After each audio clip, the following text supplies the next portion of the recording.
22 de la mañana vamos a conversar un poquito con Jorge García Cuerva. Él es el arzobispo de Buenos Aires, es decir, que ocupa el cargo que alguna vez ocupó el Papa Francisco cuando era Bergoglio y estuvo en las ceremonias también de la despedida de Francisco. ¿Cómo le va, arzobispo? Buen día.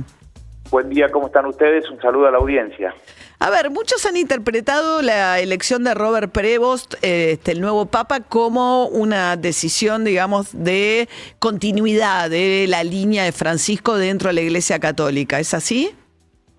A ver, por un lado creo que tenemos que ser prudentes con las interpretaciones, ¿no? Ya creo que hemos cometido demasiados errores en ese sentido con el Papa Francisco, ¿no? A quien hemos interpretado apresuradamente y después nos encontrábamos que en realidad el Papa volaba alto y nosotros nos quedábamos en vuelos más rastreros, ¿no? ¿Qué quiero decir con esto? Que tenemos que ir despacito, tenemos que escucharlo, tenemos que ver sus gestos, pero claramente era un hombre del equipo del Papa Francisco, era el prefecto del dicasterio de los obispos, con lo cual el Papa le había confiado una misión muy importante, y en sus primeras palabras hemos escuchado que él quiere continuar, dijo, quiero continuar la bendición que el Papa Francisco nos dio con una voz muy débil, pero profética el domingo de Pascua. Habló de ser una iglesia de brazos abiertos como la columnata de la Basílica de la Plaza de San Pedro. Habló de la paz, sabiendo que para el Papa Francisco fue tan pero tan doloroso todo el tema de la guerra y la violencia en el mundo. Habló de una iglesia misericordiosa, abierta a todos. Habló de la iglesia sinodal que camina junta, con lo cual hay pistas de que nos habla claramente de una línea que va muy de acuerdo a lo que también veníamos escuchando del Papa Francisco. Pero insisto, creo que tenemos que ir despacio porque tenemos que darle también posibilidad de que nos vaya mostrando su modo, su estilo, sus ideas propias. Y para eso necesita tiempo. Claro.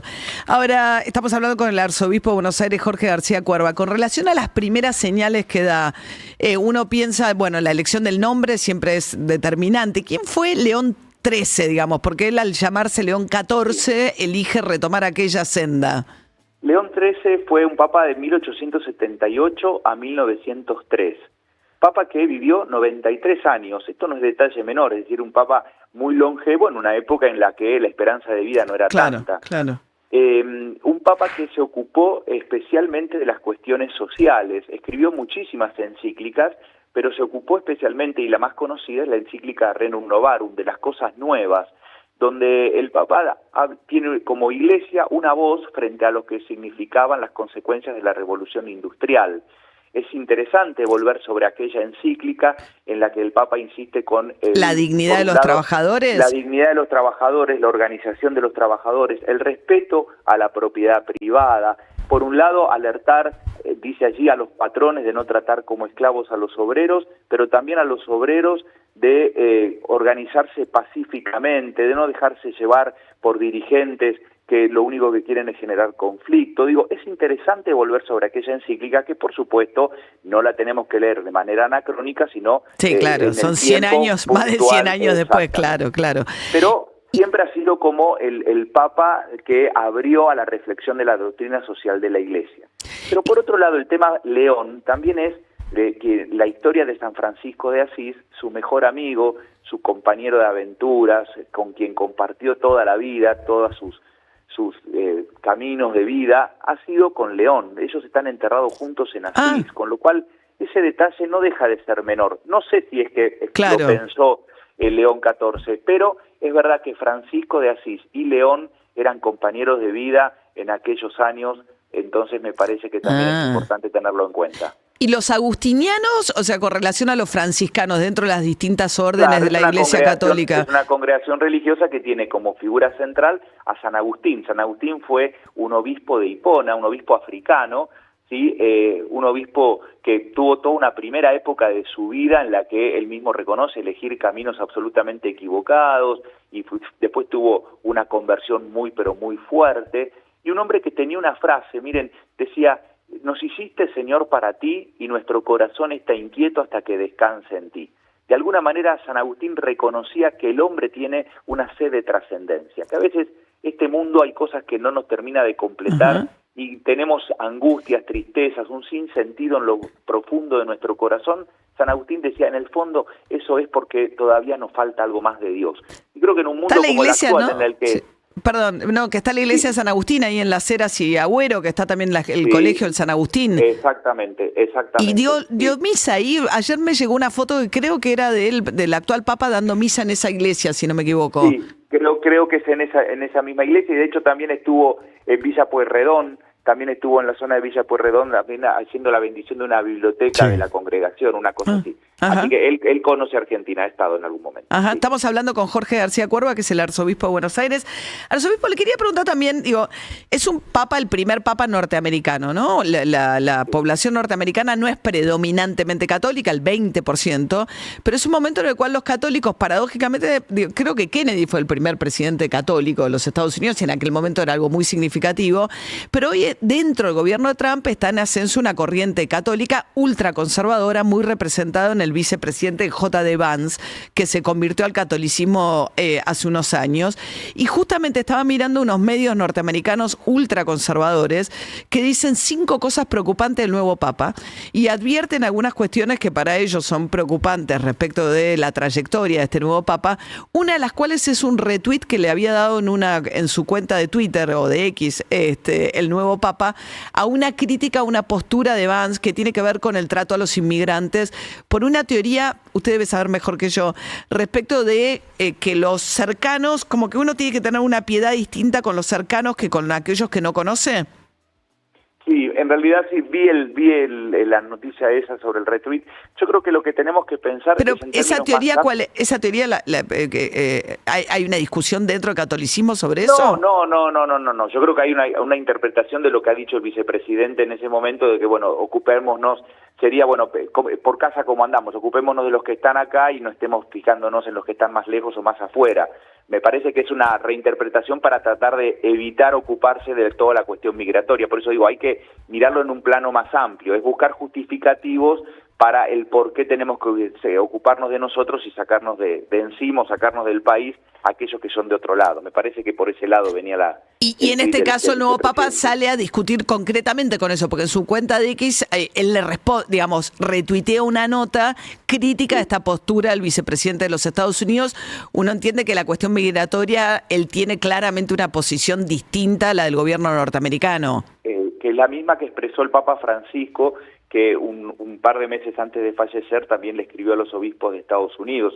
Recordemos tan solo cuando el Papa, su primer viaje fuera de Roma, el Papa Francisco fue a la isla de Lampedusa, claro, y desde allí hizo una denuncia muy fuerte de lo que significaba las balsas que naufragaban en el Mediterráneo, y dijo que justamente el Mediterráneo se había transformado en el cementerio del mundo cuando se tragaba, digamos, las aguas se tragaban a todos los que querían buscar mejor calidad de vida desde el norte de África en Europa. Entonces, claro, en ese sentido, es un tema de discusión muy fuerte y donde el Papa siempre ha defendido el tema de la migración, y entonces, claro, la postura del gobierno norteamericano es otra, es absolutamente distinta. Entonces, claramente hubo una voz profética de Francisco y seguramente la habrá del nuevo Papa. Claro, y no es menor justamente, ¿no? Porque es cierto, Francisco tuvo esto en el centro de las reformas o de la manera en que encaró su misión como Papa, dando estos gestos concretos, además tuvo muchos otros a lo largo de su papado, pero en este caso el primer Papa norteamericano,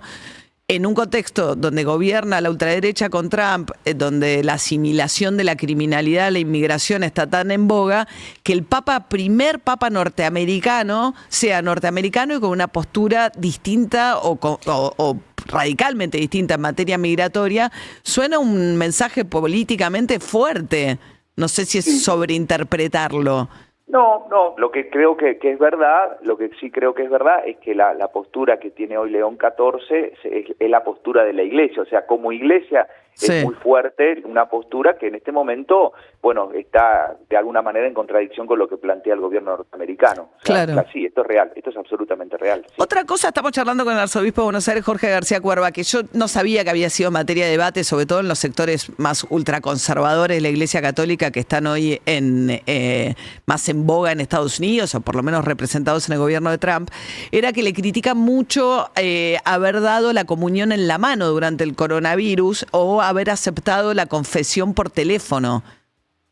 Sí, a ver, no estoy enterado de esto. Es verdad que habrá sectores que no van a estar nunca conformes con el Papa y que así como en su momento fueron muy críticos del Papa Francisco, seguramente lo sean hoy de del Papa León XIV. Esto es real, o sea, hay sectores muy conservadores o muy extremistas que van a buscar cualquier cosa para, bueno, para pegarle. Esto es real, esto nos pasa a nosotros, digo, hay portales de muy conservadores, muy tradicionalistas, en los que nosotros me refiero a mi persona y a otros obispos, somos protagonistas todos los días y siempre nos están criticando, y es duro porque, bueno, es una crítica que uno recibe de sectores dentro de la Iglesia, pero casi diría que se ha hecho un hábito de esto, gente que vive para esto. Entonces, esto que usted dice, estas llamadas de atención o peligros que ven en el nuevo Papa, seguramente estos serán los primeros y encontrarán otros. Yo creo que no hay que darle ni trascendencia al tema, absolutamente. No hay que darle trascendencia.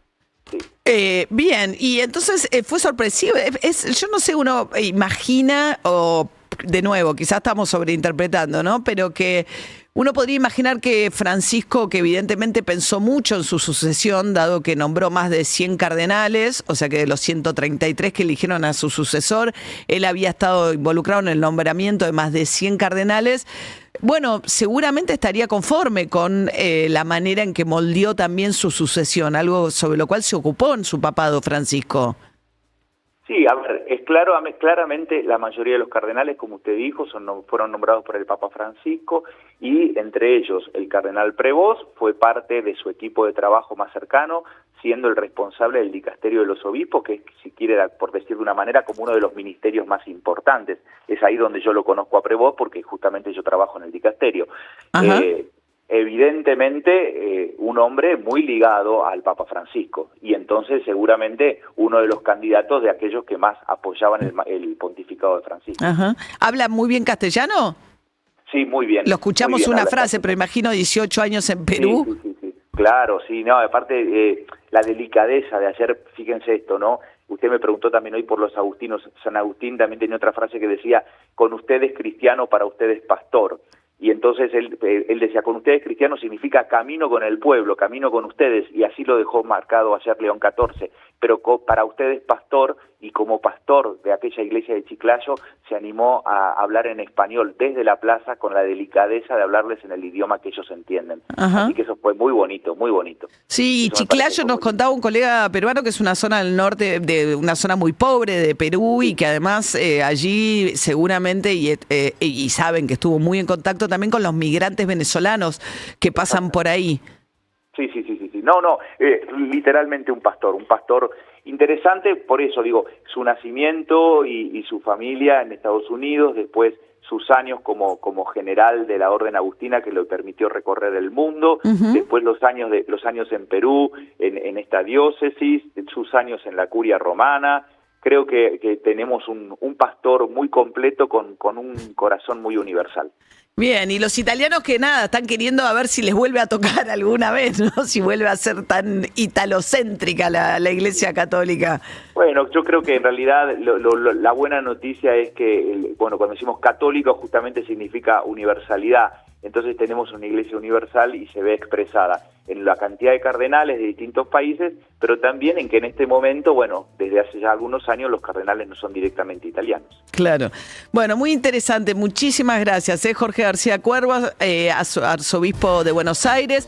¿Algún homenaje que quede pendiente para el Papa Francisco, que ocupó el mismo cargo que hoy tiene Jorge García Cuerva? Se hablaba de ponerle el nombre Papa Francisco a la estación de subte. Supongo que eso depende de la legislatura porteña, pero ¿hay alguna cuestión pendiente?